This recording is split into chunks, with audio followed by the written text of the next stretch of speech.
വാരണാസി എന്ന് പറയുന്നത് അമ്പലങ്ങളുടെ നാടാണ്. ഇവിടെ ഇതുപോലെ സ്റ്റെപ്പുകൾ കെട്ടിയിട്ടുള്ള ഇതിന് ഘാട്ട്സ് എന്ന് പറയും. ഇത് ആസി ഘാട്ട്സ് എന്ന് പറയും.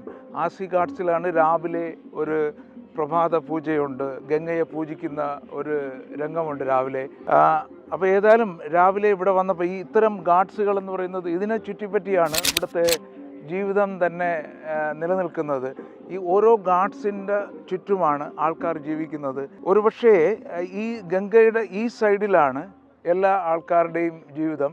മറുവശത്ത് വീടുകളൊന്നുമില്ല. ഇവിടുത്തെ ആൾക്കാർ വിശ്വസിക്കുന്നത് സൂര്യൻ ഇവിടെ നിന്ന് ഉദിച്ചു വരുമ്പോൾ സൂര്യനെ കണ്ടുകൊണ്ടൊരു പ്രഭാതം തുടങ്ങണം, ഒരു ദിവസം തുടങ്ങണം എന്നുള്ളത് കൊണ്ടാവണം ഈ നദിയുടെ, ഗംഗാനദിയുടെ അപ്പുറത്ത് വീടുകളൊന്നുമില്ല. എല്ലാം സംഭവിക്കുന്നത് ഇവിടെയാണ്. രാവിലെ സൂര്യൻ ഉദിക്കുന്നതിന് മുമ്പായതുകൊണ്ട് നല്ല തണുപ്പുണ്ട്. ഒരു കോട്ട് ഇട്ട് കളയാം.